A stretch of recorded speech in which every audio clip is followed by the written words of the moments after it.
Bismillahirrahmanirrahim. Assalamualaikum warahmatullahi wabarakatuh.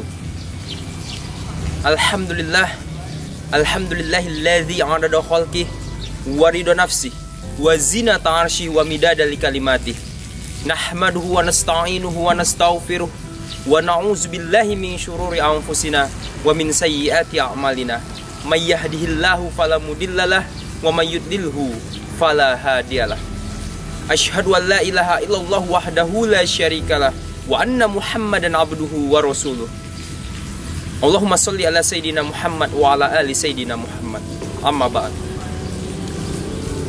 Pertama-tama dan yang paling utama dan yang harus diutamakan, marilah kita panjatkan puja dan puji syukur kita atas kehadiran Allah Subhanahu wa taala yang telah menciptakan 7 lapis langit tanpa tiang, 7 lapis bumi tanpa gantungan, dan kepada suatu zat yang dapat memperbolak-balik hati manusia, dan berkat taufik serta hidayahnya, dan Allah masih melimpahkan kesehatan kepada kita semua. Alhamdulillah kita masih bisa bertemu, bertatap muka kembali, ataupun mungkin melalui online, melalui sosial media, kita masih dipertemukan oleh Allah Subhanahu wa taala dalam kesempatan Ramadan tahun ini.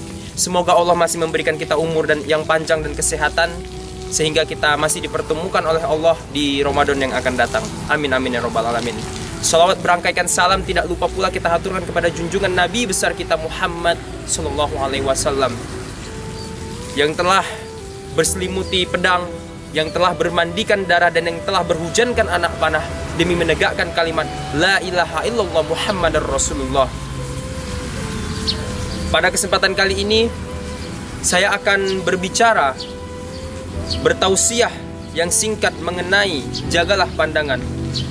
Maka dengan tema menjaga pandangan, kita perlu mengingat kembali apa yang telah Allah sampaikan dalam firman-Nya. Kama qala Allah Ta'ala fi kitabihil karim, a'udzu billahi minasyaitonir rajim, bismillahirrahmanirrahim.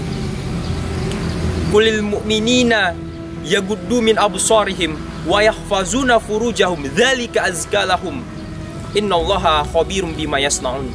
An-Nur ayat 30. Dan juga disampaikan dalam firman Allah di ayat 31 untuk nisa atau untuk perempuan, yang artinya sampaikanlah kepada kaum laki-laki dan kaum perempuan, hendaklah mereka menundukkan atau menjaga pandangan mereka dan memelihara kemaluan mereka. Sesungguhnya demikian itu lebih suci bagi mereka, dan Allah Maha mengetahui apa yang kita perbuat. Al-Ayah.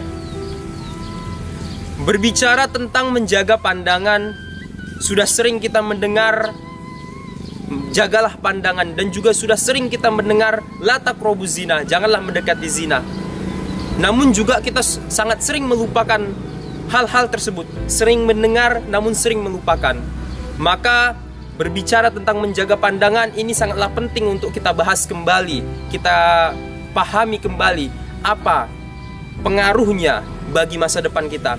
Terkhususnya sejatinya kita sebagai muslimin dan muslimat yang selalu tidak luput dari dosa dan selalu berkeinginan untuk menjadi pribadi yang lebih baik di kemudian hari, serta memiliki cita-cita, maka kita perlu tahu apa pentingnya menjaga pandangan dan apa pengaruhnya bagi masa depan kita kelak. Otak merupakan anatomi tubuh yang paling penting bagi manusia, karena otak merupakan kumpulan saraf yang memberikan perintah kepada seluruh kinerja organ tubuh yang ada dalam diri kita.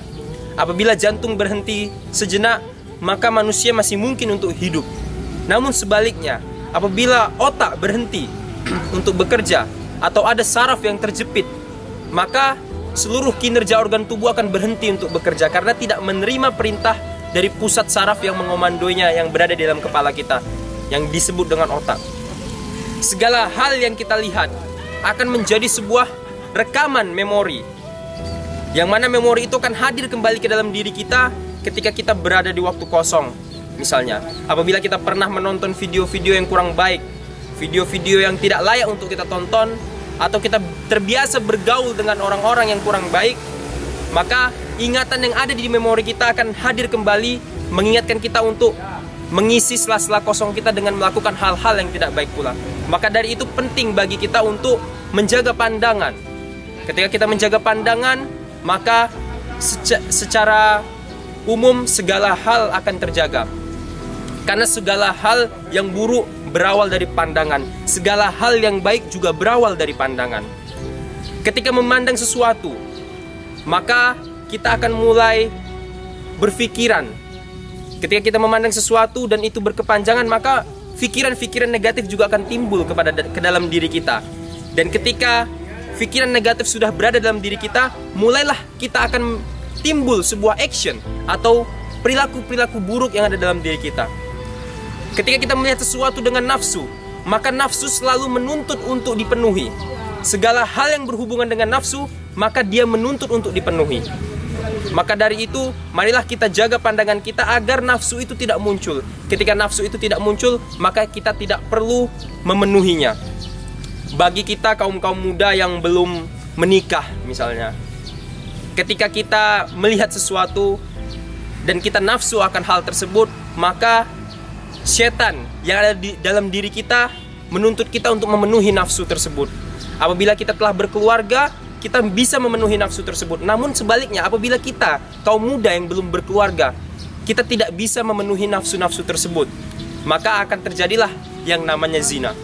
Dan yang kedua, kita sebagai kaum muda ataupun bahkan orang dewasa yang selalu berharap atas rizki yang telah Allah berikan kepada kita, ketahuilah sesungguhnya segala hal yang berbau maksiat menahan datangnya rizki dari Allah Subhanahu wa Ta'ala.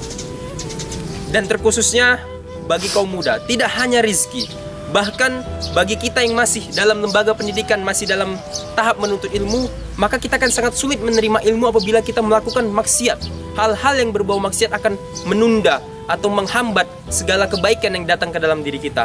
Karena sesungguhnya al-ilmu nurun, ilmu adalah cahaya, wa nurullahi la yuhda li'as, dan sesungguhnya cahaya Allah tidak akan datang kepada pelaku maksiat. Selain itu, maksiat dan pandangan yang buruk juga dapat kita ibaratkan seperti makanan dan jiwa. Ketika kita menemukan makanan kotor yang jatuh di selokan atau jatuh di atas tanah, maka kita khawatir untuk mengkonsumsinya kembali, karena kita sangat khawatir apabila kita mengambil sebuah makanan yang sudah kotor, kita ambil dan kita telan sehingga dia masuk ke dalam pencernaan kita, kita khawatir apa yang akan masuk dan apa bahaya yang akan kita terima dalam tubuh. Apakah dia akan merusak lambung, apakah akan ada bakteri dan kuman serta pasir yang merusak dan membawa penyakit bagi diri kita. Seperti itu juga pandangan. Pandangan diibaratkan seperti makanan kotor. Apabila kita memandang, melihat sesuatu hal yang kotor, maka sepatutnya kita khawatir dan kita harus cemas atas apa yang kita lihat, karena apa yang kita lihat akan masuk sebagai bahan konsumsi yang akan masuk ke dalam jiwa.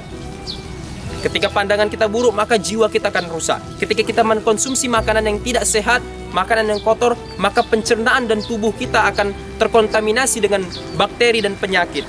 Maka seperti itu jugalah ibarat pandangan. Kita harus khawatir dengan pandangan kita, karena itu sangat berpengaruh bagi jiwa dan karakter kita. Dan tentunya ini menentukan masa depan kita akan seperti apa. Mungkin pada kesempatan kali ini hanya itu yang dapat saya sampaikan. Wabillahi taufiq wal hidayah. Wassalamualaikum warahmatullahi wabarakatuh.